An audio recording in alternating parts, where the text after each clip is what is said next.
आज हम क्षेत्र भ्रमण के क्रम में आज फिर दूसरी बार हम विपिन जी गांव नेवादा बजड़ों के खेत पे पहुंचे हैं, क्योंकि इन्होंने आज दूसरे खेत पे अपनी प्लांटिंग शुरू की।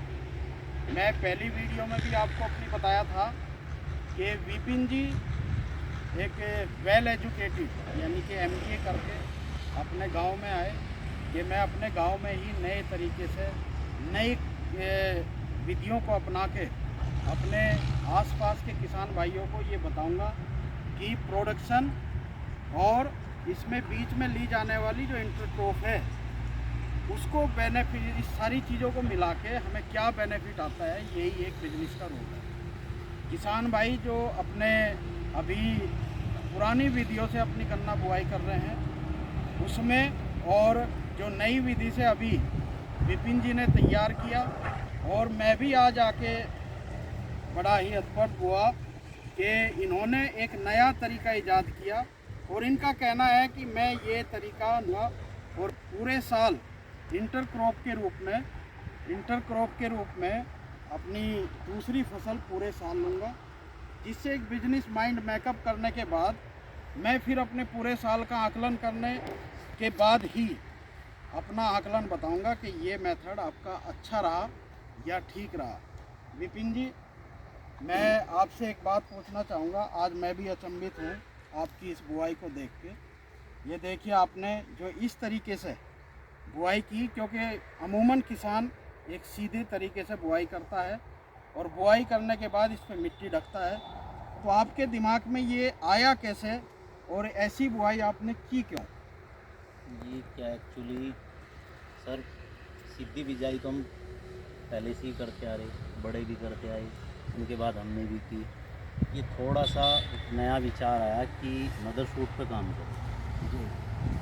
तो सीधी बिजाई का हमने देख ही लिया कि भी हमें क्या प्रोडक्शन निकलती है। मदर शूट पे प्रोडक्शन बढ़े, क्योंकि केवल अगर मदर शूट पे काम करेंगे तो सॉलिड गन्ना मिलेगा।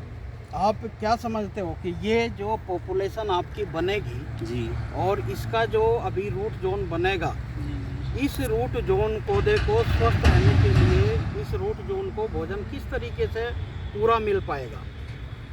ये आपने इसी हिसाब से शायद इजाद किया। आँख हमारी जमेगी तो इसको ये एरिया मिलेगा, क्योंकि ये एरिया इस रूट से खाली है। अगर हम लंबा बोते तो दोनों में आपस में कंपटीशन होता।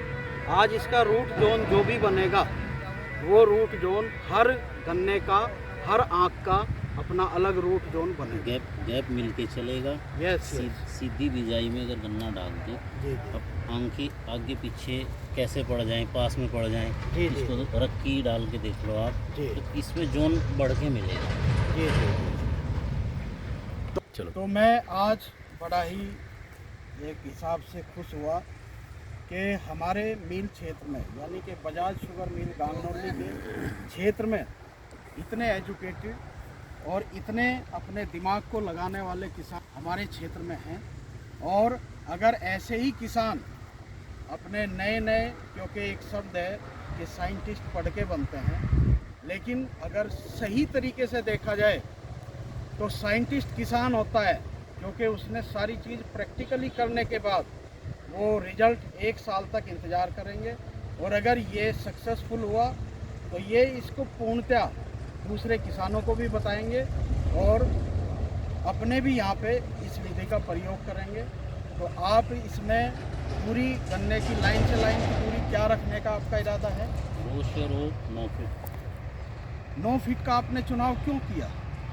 9 फीट का इसलिए किया है बेसिकली तो कि गन्ने की अगर फसल करते हैं जी, 1 साल इसको पैदा करने में, जी, 1 साल पेमेंट में, जी, शेड्यूल 1 साल का ही रहता है, जी, 2 साल का टाइम पेड़ जाता है। जी, उसी बीच में एक तो इसको गैप मिल जाएगा, जी, ये हमें सॉलिड मिलेगा। जी, ये जो बीमारी चल रही है, बीमारी आ रही है, हवा धूप कुछ मिल नहीं पा रही, वो शायद इसको ना मिले 9 फीट पे। दूसरी एक अर्निंग 9 फीट से प्रॉपरली चलती रहेगी पूरे से। यानी कि आप अभी इसमें 9 फीट के बीच में अभी क्या लोगे? अभी इसमें गेहूँ डाल लेंगे जी। और गेहूं के बाद? गेहूँ के बाद फिर धान की बिजाई करेंगे। धान के बाद? धान के बाद इसमें फिर मेथी। मेथी क्यों लेना चाहेंगे? मेथी इसलिए डालना चाहेंगे कि मेथी में तो कड़वापन होता है। जी जी दूसरा जो हमारे कीट हैं जी, उसको फिर जब उग जाएगी उसको बनाई कर दें। आप इसी में मल्च कर दें। जी जी मल्च करने पे आपका कहने का मीनिंग है कि जो हमारे ज़मीनी कीड़े हैं जी उनको आप नेचुरल तरीके से ज़मीन को ग्रीन मैन्योरिंग यानी कि एक कंपोस्ट, एक बायोमास जीवाणुओं को देने के साथ साथ उन कीट पतंगों का भी कंट्रोल करेंगे जो ज़मीन में गन्ने को या किसी और फसल को प्रभावित कर रहे हैं। जी, क्योंकि वैसे तो पेस्टिसाइड बहुत चल रही हैं जी, लेकिन पेस्टिसाइड से हमारे अपने गुड बैक्टीरिया भी मरते हैं। Okay okay. तो ये तो- सोचा है, बाकी समय बताएगा। तो किसान भाइयों, आप देख रहे हैं ये विपिन जी का ट्रैक्टर है, उसके पीछे टेंट लगा हुआ है और ये देखिए कितना बड़ा खेत इन्होंने अपने तरीके से इसको प्रयोग में लाया गया। और किसान भाइयों विपिन जी का एक मतलब है कि मैं गन्ने की बुआई के साथ साथ यानी कि गन्ने की उपज भी उतनी ही लूँगा जितनी लोग 2.5 फीट 3 फीट पे बुआई करके लेते हैं। इसीलिए इन्होंने ये वाली तरीका ईजाद किया और इसकी दूरी 9 फीट रख के ये पूरे साल गेहूँ, धान, जो भी क्रॉप इनको लेनी है वो लेते रहेंगे, जिससे इनको पूरे साल अर्निंग मिलती रहेगी। मैं इसी के साथ विपिन जी का धन्यवाद करूंगा, जिनकी सोच इतनी अच्छी है और जो कार्य करने में इतने कुशल